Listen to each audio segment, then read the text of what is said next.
تو سندھ کا حقیقت یہ ہے کہ تمام تیروں کی بارش اتنا زیادہ ہو رہا ہے کہ آپ جس طریقے سے بلدیاتی الیکشنز میں پورا سندھ سویپ کر چکے ہیں نا، مجھے 8 فروری کو اس کا ایکشن ریپلے نظر آ رہا ہے. آپ مجھے وہ سینچری کا مارک تو انشاءاللہ تعالی ہم بڑا آسانی سے کراس کریں گے. اور جس طریقے سے کراچی کے عوام نے، حیدرآباد کے عوام نے بلدیاتی الیکشنز میں مجھے حیدرآباد کا میئر بھی دلوایا، کراچی کا میئر بھی دلوایا، انشاءاللہ تعالی اس بار حق تو آپ کا ہے، گراؤنڈ پہ تو آپ بھی ہو، کیمپین تو آپ کا ہی ہے کہ اکثریت کے سیٹس جو کراچی کے ہیں اور حیدرآباد کے ہیں وہ بھی پاکستان پیپلز پارٹی کے ہیں. تو فری اینڈ فیئر الیکشن ہوا، صاف و شفاف الیکشنز ہوئے تو نیک ٹو نیک مقابلہ ہے بھائی، نیک ٹو نیک مقابلہ ہے. اب ہم نے 8 فروری کا دن نکالنا ہے. آپ نے بڑی تعداد میں جا کے ووٹ ڈالنا ہے. آپ نے اوور کانفیڈنٹ نہیں بننا ہے. یہ نہیں سوچنا کہ پیپلز پارٹی تو جیت رہی ہے، میرا ووٹ کا فرق ہے. آپ کا ووٹ کی وجہ سے ہم جیتتے ہیں، آپ کی ساتھ کی وجہ سے ہم جیتتے ہیں. ماضی میں ہم نے تمام سازشیں جو پیپلز پارٹی کے خلاف بنتے رہے، آج بھی بن رہے ہیں، وہ تمام سازشیں کے اس طریقے سے ناکام کیے ہیں کہ آپ اتنے تعداد میں باہر نکلتے ہو، اتنا تعداد میں ہمیں ووٹ ڈالتے ہو کہ گڑبڑ کرنے والے جو ہے وہ گڑبڑ نہیں کر سکتے. تو آپ نے اس بار بھی ویسے ہی نکلنا ہے، پچھلی دفعہ کی طرح وہ غلطی نہ کرے. اپنے فارم 45 لیے بغیر اپنا پولنگ سٹیشن سے باہر نہیں نکلنا ہے. اگر جیسے میں نے آپ کو بتایا فری اینڈ فیئر الیکشنز ہوتے ہیں تو ہارو یا جیتو پاکستان پیپلز پارٹی چاہے گی کہ پولیٹیکل سٹیبلٹی ہو، معاشی ترقی ہو اور یہ ملک آگے چلے.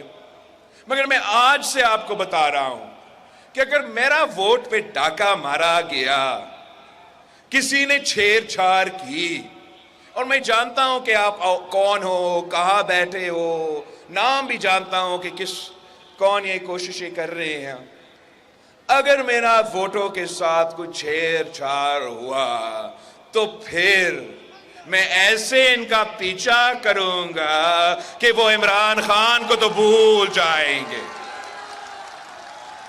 میں نے خان صاحب کو پہلے دن پہ کہا کہ یہ سلیکٹڈ ہے اور 3 سال اس کا حکومت نہیں چل سکا. میں چاہوں گا کہ اگر ہم جیتے تو عوام کی ووٹوں کی طاقت کی وجہ سے، اگر ہم صاف و شفاف طریقے سے جیتتے ہیں تو پھر امید یہ ہے کہ ہمارے جو مخالفین ہیں وہ بھی سیاست کے دائرے میں رہ کے سیاست کریں گے. اور ہم بھی یہی پرنسپل رکھتے ہیں کہ اگر وہ صاف شفاف الیکشن جیتتے ہیں تو 100 بسم اللہ 4تھی بار آپ نے وہی چیز کرنا ہے تو کر کے دکھائے. ووٹ پہ ڈاکہ نامنظور. آپ کے ووٹ پہ ڈاکہ، لڑکانوں کے ووٹ پہ ڈاکہ، سندھ کا ووٹ پہ ڈاکہ، بلوچستان کے ووٹ پہ ڈاکہ، وسیم کا ووٹ پہ ڈاکہ، لاہور کا ووٹ پہ ڈاکہ، پشتونخوا کے ووٹ پہ ڈاکہ، پاکستان کے ووٹ پہ ڈاکہ. نعرے بھٹو، نعرے بے نظیر. ساتھیوں، انشاءاللہ تعالی جیت آپ کی ہے، جیت تیر کی ہے. ہم نے آپ ہی کے ساتھ رہنا ہے، ہم نے آپ ہی کے ساتھ رہنا ہے.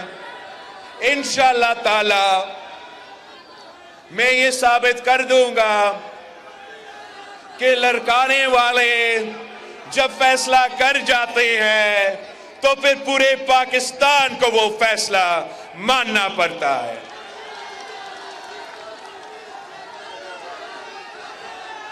آپ سب کا بہت شکریہ. آپ نے اب پوری نیند کرنی آج رات، اس لیے اگلے چند دنوں میں ہمیں نیند نہیں ملے گی جب تک ہم اپنے ریزلٹس کے ساتھ باہر نہیں نکلتے. جیو لڑکانوں والو، جیو.